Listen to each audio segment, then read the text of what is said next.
Salutare tuturor! Astăzi vorbim despre airbag-uri. Pernițele acelea de aer care te salvează în caz de accident și te ajută să nu știi ce gust are volanul. Încă de la apariția lor, airbag-urile au salvat nenumărate vieți și continuă să le salveze și în prezent. Tehnologia asta a evoluat enorm de mult, iar dacă la început era instalat doar un singur airbag în mașină și de obicei acela era pus în volanul șoferului, e bine acum sunt peste tot. Sunt mașini ce au și până la 12 pernițe din astea pufoase, iar timpii lor de reacție s-au îmbunătățit și ei foarte mult. Principiul de funcționare este simplu. Când niște senzori ce sunt prezenți pe mașină detectează că a avut loc un impact, aceștia trimit un semnal către unitatea de control a acestor airbag-uri. Mai departe, această unitate le declanșează. Înăuntru airbag-urilor este de fapt o capsă cu explozibil, iar când aceasta este detonată, gazele exploziei umflă acea perniță. Iar tot ceea ce v-am povestit eu acum se întâmplă în doar câteva milisecunde. Sincer, mi se pare super tare și super ingenios. Dar care e faza cu aceste airbag-uri? Expiră, trebuiesc înlocuite, când trebuiesc înlocuite, există o perioadă de timp standard? Bun, este clar că după ce au explodat într-un accident, airbag-urile trebuiesc înlocuite, dar în rest este destul de discutabil. Hai să vă explic. Probabil ați văzut mașini mai vechi cu semnul de airbag aprins, fără ca aceste mașini să fi fost implicate într-un accident. Ei bine, chestia asta poate să însemne de fapt mai multe lucruri. Acest bec se aprinde inclusiv atunci când unitatea de control a airbag-urilor detectează ceva probleme la acest sistem. De exemplu, sunt senzori care sunt stricați, contacte imperfecte sau alte lucruri. Însă, în alte cazuri, înseamnă că a trecut termenul de valabilitate a airbag-urilor. Adică, la mașinile mai vechi sunt airbag-uri vechi, iar tehnologia de atunci garanta aceste pernițe pentru 10 ani.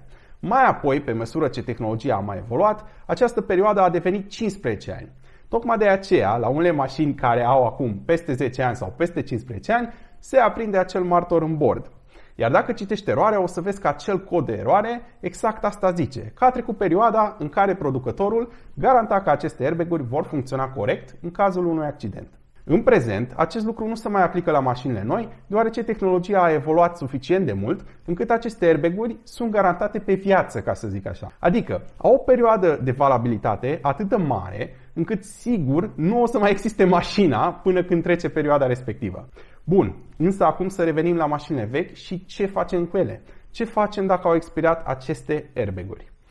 Ei bine, nu există un răspuns simplu și cu siguranță nu cred că o să vă placă, deoarece nu sunt foarte multe lucruri de făcut. O înlocuire de airbag-uri costă enorm de mult și de cele mai multe ori costă mai mult decât valoarea mașinii. De exemplu, dacă cumperi o mașină SH cu 2-3 mii de euro și apoi vrei să-i schimbi toate airbag-urile, te mai costă încă 3-4 mii de euro.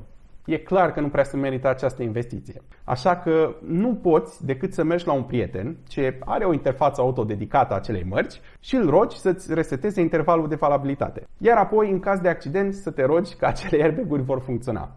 Nu este deloc sigur, dar ce naiba poți să faci? Nu toți își permit o mașină nouă, așa că eu nu judec pe nimeni și fiecare își asumă ce risc vrea.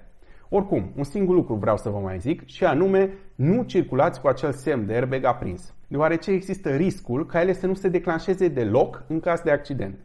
Iar dacă apare acel semn în bord, mergeți și verificați cauza apariției. Iar asta dacă nu vrei să simți ce gust are volanul. Și aici am fost destul de blând, deoarece există riscul mare ca să mori în caz de accident dacă nu ți se declanșează acel airbag. Bun, și cu asta am terminat. Sper că v-a plăcut acest clip și să ne auzim cu bine data viitoare.